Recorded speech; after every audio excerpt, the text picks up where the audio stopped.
Welcome back to my channel বন্ধুরা। আশা করি সকলে ভালো আছো, আমিও ভালো আছি। সকলকে গুড মর্নিং জানিয়ে আজকে রেসিপি শুরু করছি। আজকে রেসিপি রয়েছে পটল কারির রেসিপি করব।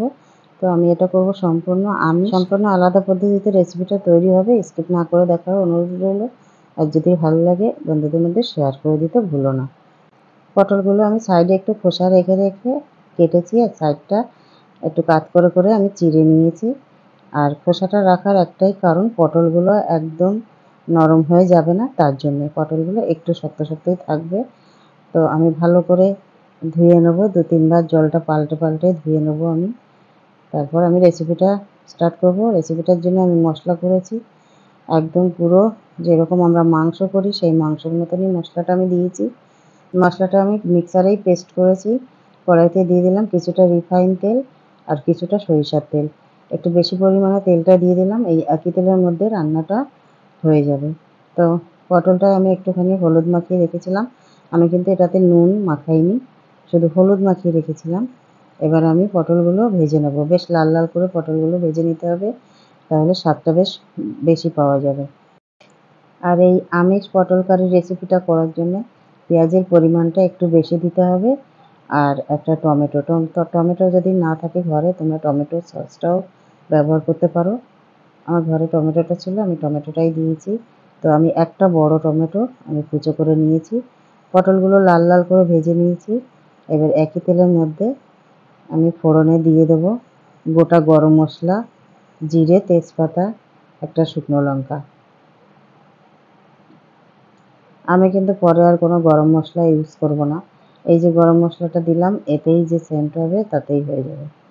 তো পেঁয়াজটা আমি দিয়ে দিলাম। পেঁয়াজটা একটুখানি লাল লাল করে ভেজে নিতে হবে। এই একই পদ্ধতিতে তোমরা যদি রেসিপিটা কখনো করে থাকো কমেন্টে জানাবে, আর যদি না করে থাকো আমি চাইবো তোমরা অবশ্যই একবার এভাবে ট্রাই করো। কথা দিলাম সবাই মাছ মাংস ছেড়ে বলবে পটলের রেসিপি হয়েছে, যখন পটলের রেসিপিটাই দাও। এক থালা ভাত খেয়ে উঠবে চেটেপুটে।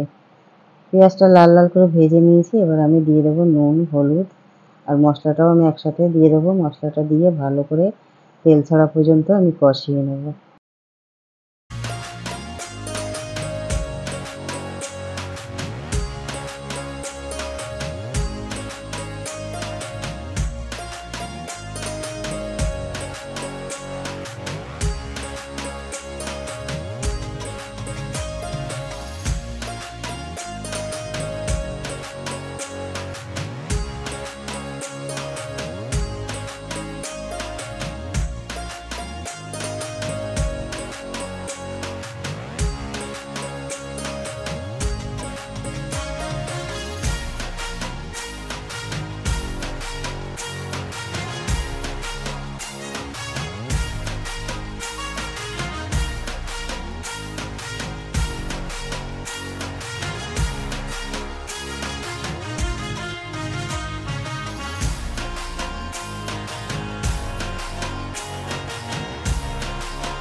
রেসিপিটা আমার সম্পূর্ণভাবে তৈরি হয়ে গেছে, নামিয়ে নিলাম।